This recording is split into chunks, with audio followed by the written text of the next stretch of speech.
Blog Talk Radio. Welcome to Last First Date Radio, featuring interviews with experts in dating, relating, and mating in midlife. And now, here's your host, Sandy Weiner. Hello, everybody. This is Sandy, and I am so glad you're here today at Last First Date Radio. I am the founder and chief love officer at lastfirstdate.com, and Last First Date Radio is a show about achieving healthy, off-the-charts love in the second half of life, and we bring you experts to talk about how to have healthier relationships, how to sustain a relationship, how to have better sex, how to attract the love of your life, and if you're in a relationship, how to really make it better.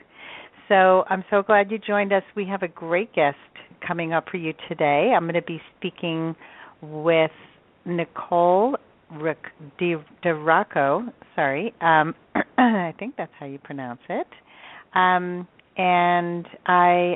She's going to be speaking about dating with grace and about being feminine in the 21st century. And let's find out more about what that means. As a dating coach, I specialize in helping women date as the high-value women that they are in every other part of their lives, because often they succeed at everything, but when it comes to relationships, they have some things that get in the way, some limiting beliefs. Sometimes it's just really being clueless about the kinds of messages that we are projecting out into the world of dating and relationships. So one of the biggest mistakes that I see women make, and I am guilty of making this very same mistake, especially when I started dating after my divorce, is that I dated with what we call masculine energy, and that means that I brought the same energy that I brought to work, my competitive nature, my ability to get things done, my drive. I was making decisions all day long, running my own business, and so when you get into a dating arena and you show up and you do the same thing, it's a major, major turnoff to the men you're attracted to. So if you want to attract, this is for the ladies out there, if you want to attract a really high-value guy who's got the masculinity that you're attracted to, then you need to learn how to date in your feminine energy as the beautiful feminine woman that you are. And that does not mean that you suppress who you are. It means that you bring out more of the feminine energy. And we're going to talk about that today on the show. So what I did is I took the 3 most common mistakes that people make in dating, and I outlined them in a free guide for you, and I would love for you to have a copy. All you have to do is go to lastfirstdate.com and sign up on my homepage to get the top 3 mistakes midlife daters make and how you can turn them around to find lasting love. Also, any women out there who are single and over 40, please join my Facebook group. It's called Your Last First Date. So you go to facebook.com/groups/Your Last First Date. And I will approve your entry if you are a single woman. I've had a lot of guys who tried to get in, but no boys allowed. This is a safe space for women to come and talk about their dating issues, share their successes, and it is a fabulous place to get support, and it won't cost you a thing. Last First Date is proud sponsor of Audible Books, and if you would like to is proud to be sponsored by Audible Books. We are not sponsoring Audible Books. But Audible is a fabulous company, so if you are not yet a member of Audible, I invite you to join. You can join for free for the first month. You get 1 month of free membership and a free book. And you can choose from over 180,000 books, I think they have now.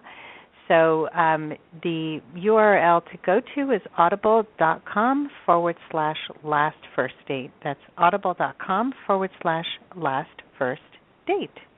And now for our guest, Nicole DiRocco. please correct me if I'm wrong. She's the founder of Dating with Grace, and she's devoted to helping executive women have the confidence and skills to attract a healthy, extraordinary, loving relationship. She's a recovering human resources executive, and we're going to find out what that means. Nicole's also a certified dating and relationship coach, and she's a blogger and a public speaker. She understands the challenges facing women in the business world and how working in such an environment can influence how women approach dating and relationships. When you know that you can be in your feminine grace, you can attract the right man, and Nicole supports smart, savvy professional women to gain the know-how that they need to date successfully. So I'd like to welcome you to the show, Nicole. Well, thank you. Thank you, Sandy, for having me. I'm really excited to be here today. Oh, it's my pleasure. Thank you. So let's start with this recovering HR executive that you are. Can you explain what you mean by that? Yes, of course. Happy to. So obviously when we use the word recovering, it's about stopping or trying to stop a behavior that you've been doing for a long time and that's harmful to you. And so I spent many years in a highly structured profession. And there was a triggering event that occurred about a year after I left my corporate life that brought awareness to how much that part of my life influenced really all aspects of my life. And I had taken up painting lessons because I wanted to do something creative. And I had been going, every week, and I had finished my first painting. And my painting instructor wanted me to add more paint and more detail to the paint. But I liked it the way it was. And I didn't want to add more paint because I was afraid I would mess it up. And just as a sidebar, because I know you're a painter, Sandy, I paint in acrylic. So for those of you who know about painting and types of paint, you can't mess up acrylic. You just paint over it. Yeah. So each week for the next 3 weeks, I'd return to class, and my instructor would comment that I needed to add more paint and I needed to add more detail to the painting. And I thought, what is going on? Why am I sitting on this painting afraid to follow my instructor's guidance? And then it hit me. When I don't feel confident in something, I procrastinate, which is really what we all do.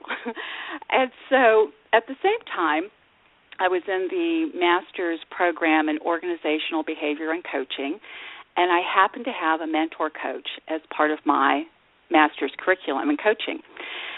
And so I decided to bring this up to her as a topic for coaching, and I explained what was going on, and she said to me, Nicole, are you getting a grade in this painting class?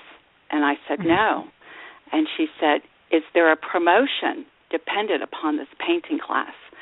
And I said, no. And she said, it occurs to me that the highly structured, regimented environment that you left, where you were the expert and always in control and directing, has carried over into something that should be fun. What would it be like if you let go of the need to be the expert and in control and just had fun? And at that moment, the light bulb came on, and I went back to class, and I added more paint, and I added more detail to the painting, and it turned out to be so much better than what it was originally. And so hence recovering human resources executive. So getting over the fact that I didn't have to be in control and direct and be the expert for something that really was just meant to be fun. And that's what we're talking about today, being in your feminine grace in dating. So. Wow. So being in your feminine grace has something to do with fun? Yes, absolutely. It's a lightness. It's about being fun.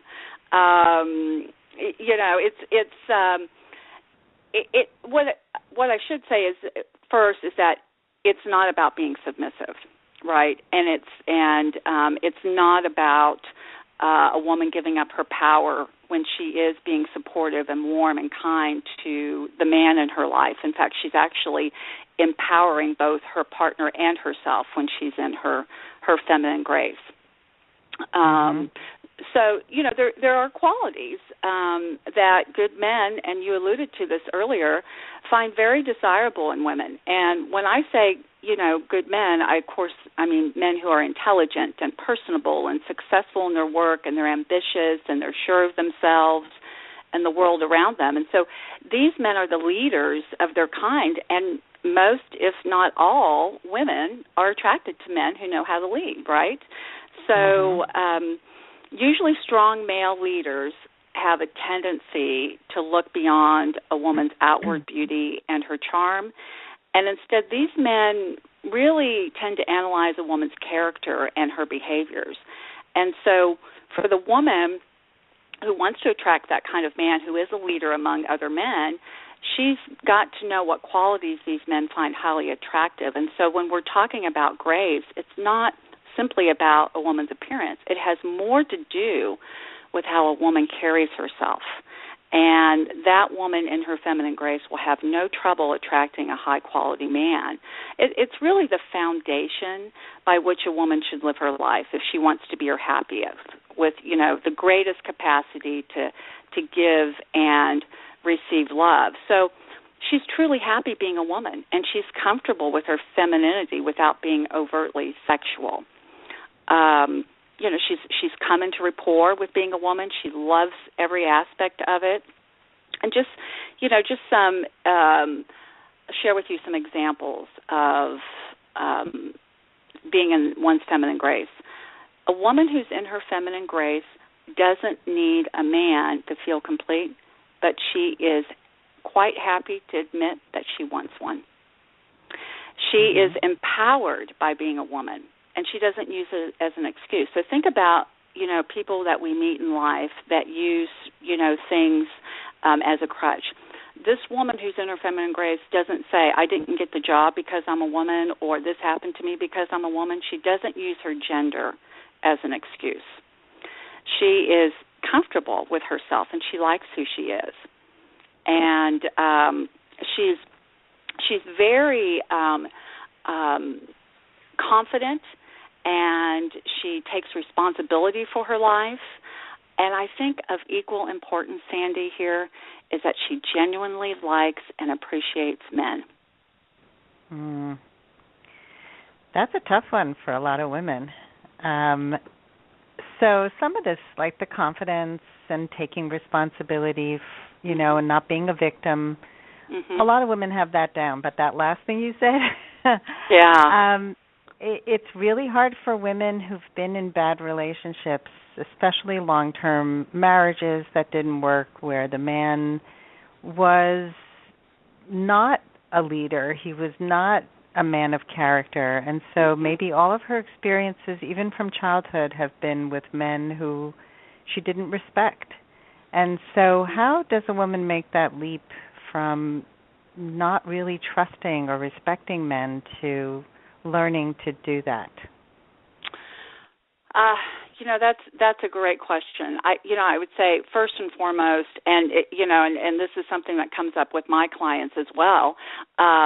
It's that every man is an individual, and we can't project onto others, because of a bad situation, a bad experience.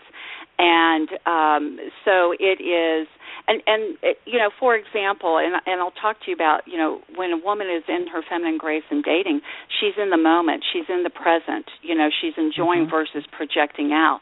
So that's right. So the question about how does she move past, not being able to trust, is that she's really got to dig deep within herself and look within, and to remove, and working with a coach does help that, removing those barriers that are keeping her from being open to love, and really reminding herself that, this every man is not that way.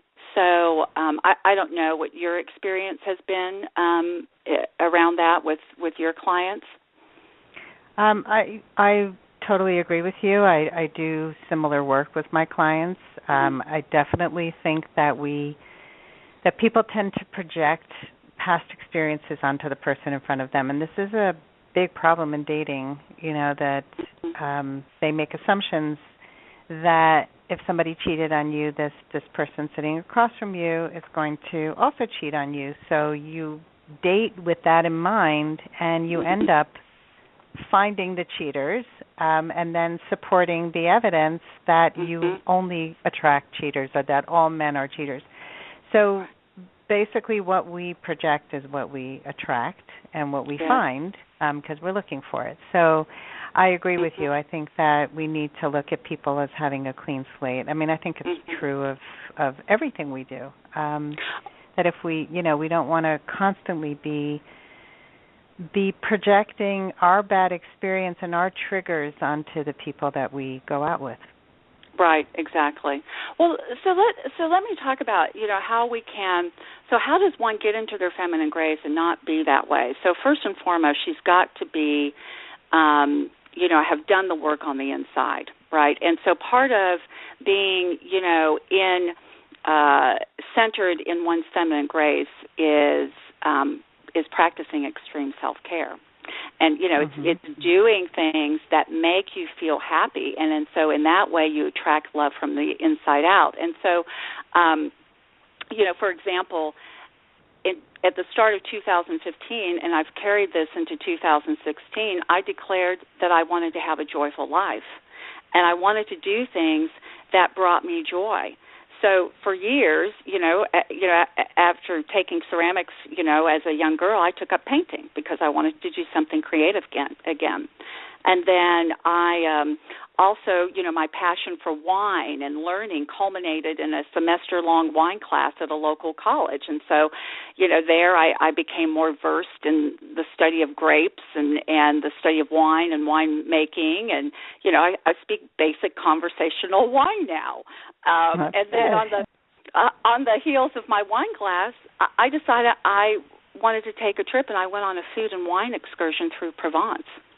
And I didn't know anyone in my 6-person travel group until I arrived in Bonnu, Provence.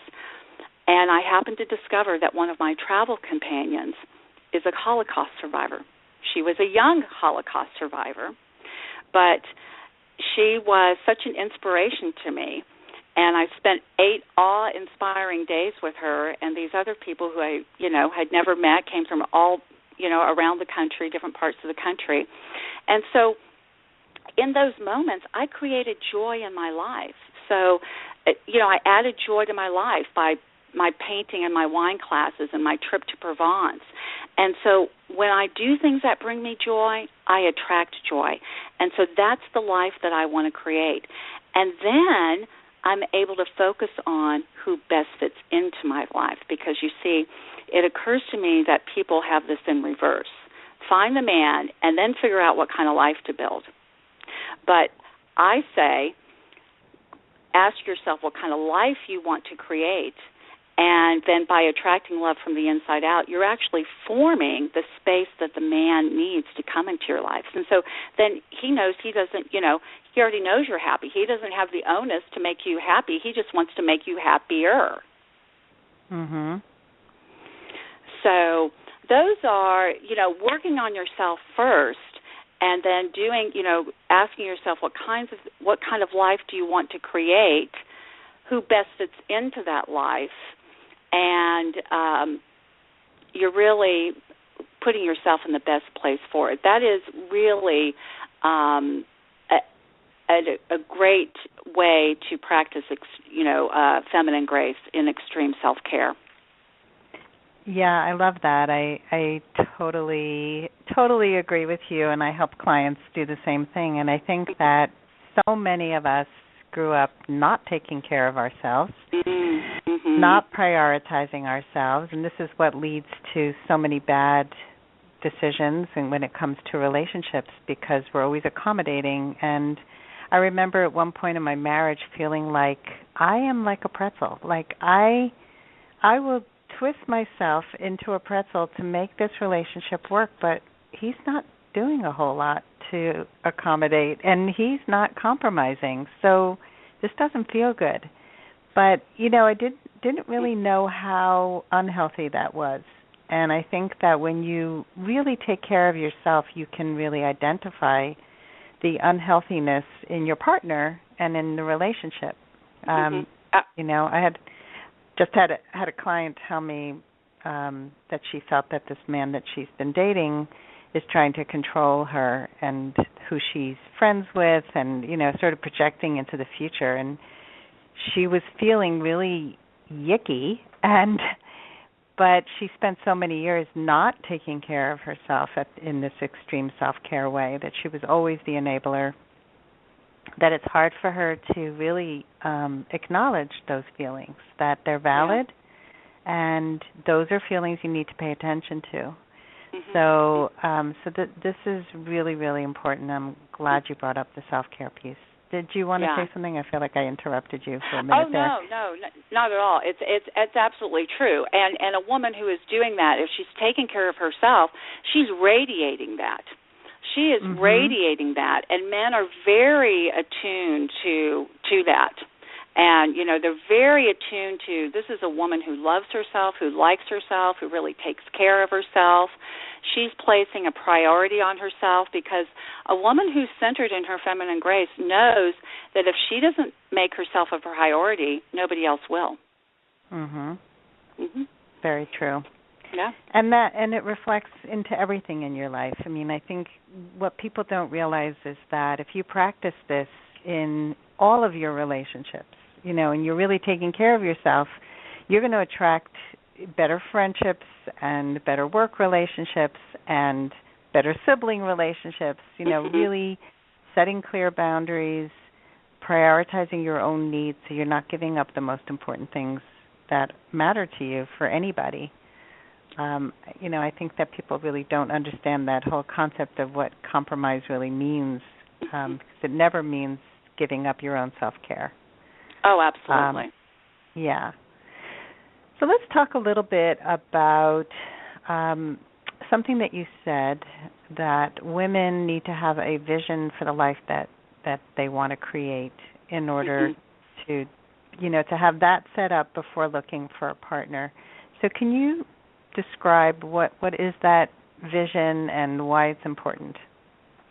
Yeah, so really I had it was really about what we were just talking about in terms of the life that I wanted to create as a joyful life. And so it really is, it's about first, it is important that a woman she still needs to be crystal clear on what her core needs and values are and the qualities and values that her most aligned partner will have. But the first question that she needs to answer is, what kind of life do I want to create? And then find who fits into that. Because, finding a partner first and then thinking about what kind of life you want to build with them is a mistake. Because if a woman's vision for her life is, I want to live a life of, half the time in Central, South America and half, the time in, Aspen, Colorado, I mean, this is a life that she's envisioning for herself, in her, after she retires or even before she retires, perhaps.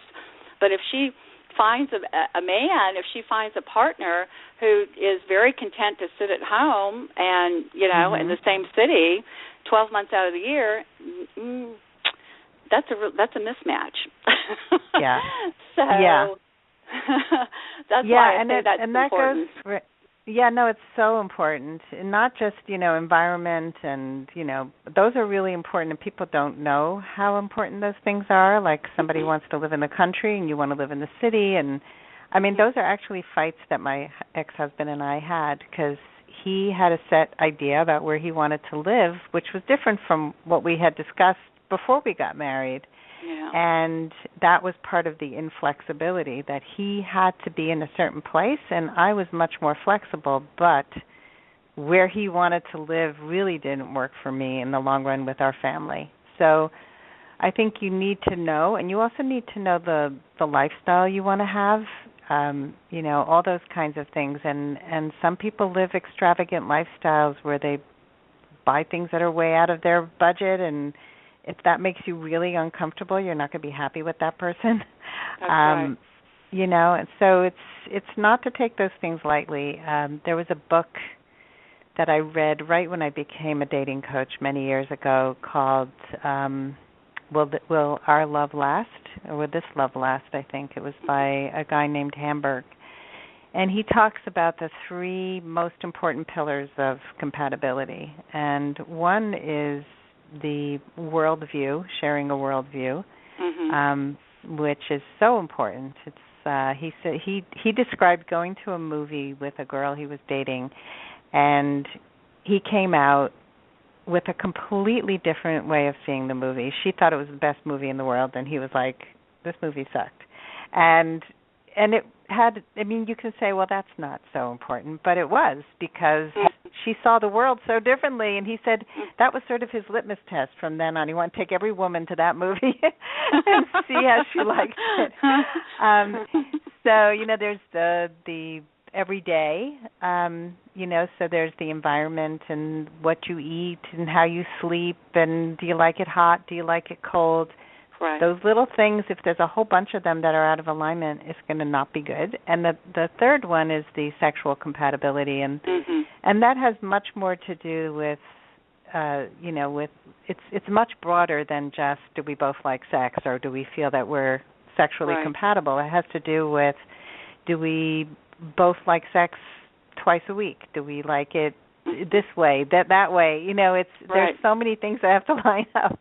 So it's, you know, taking those things really seriously. But all right, so let's get back to feminine, the feminine grace. And so I think we've covered a lot about what it means to be in your feminine grace, why it's important to have extreme self-care, why you have to have a vision for the life you want to create before you look for a partner. And so, you know, there's another thing that you said that I totally agree with, that you talk about how a woman can tell a lot about a man on a first date. And vice versa. So tell me what you mean by that.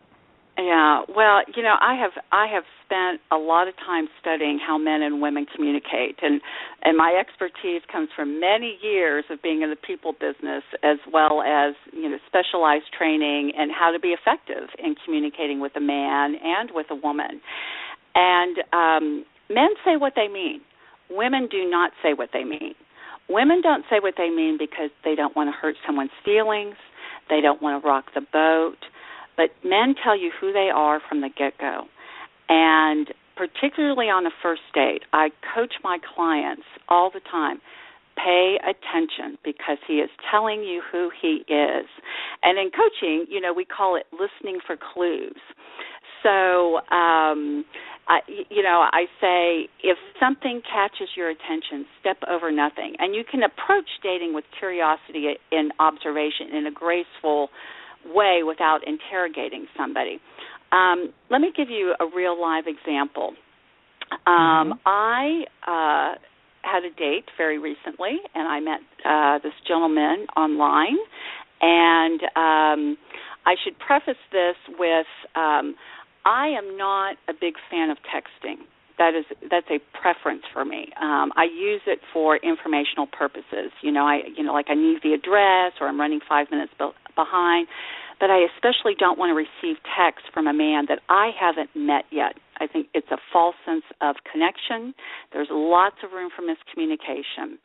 And so, when I'm emailing somebody and the man asks for my phone number, I say up front, I prefer not to text. I look forward to hearing your voice. So essentially I'm setting a boundary. And so I spoke with this gentleman on the phone. He asked me to dinner. He asked me what kind of food that I like and what part of town I lived in, because he wanted to come to me. And, we set the time and the date. And that was that. A couple hours later, he texted me, and it said, I know you don't like to text, but. So here, for me, then it was, he is dismissing how I said I want to receive communication. And so, that was something I needed to pay attention to. Doesn't seem very big, but there's more. And so when I did meet him, he was very much a gentleman. What kind of wine I liked, he ordered the wine, just really very, took the lead on everything, which I love. It's so much easier, let me tell you, to be in my feminine grace now that I'm not in that environment that recognized and rewarded, those male traits like directing and taking the lead. And so I'm really enjoying, somebody making the plans and doing all of those things. But he was intrigued by the fact that I'm a coach. Now, mind you, I do not tell men that I'm meeting that I'm a dating and relationship coach. It makes them uncomfortable. I say I'm a life coach, which I am. And so he wanted to talk to me about that, and he wanted to share with me a couple of situations that he had going on with work, difficulty he had with people, and that he had a coach. And so he went into great detail about his relationship with his superiors and a colleague and mistreating him, etc. And so, I was listening. But then the second big data point was he kept referring to an ex, but his profile said he's a widower. So I asked him about that, and he said, "Oh no, that's not correct. I need to go back and change that. I was married for 30 years. I've been divorced for 5 years. It was a very tumultuous divorce. I no longer speak to my ex-wife. She's poisoned my 2 daughters against me. I don't speak to one of my daughters. The other daughter has told me that I need to respect her boundaries." All right. I am getting a lot of data, in this one meeting. And so,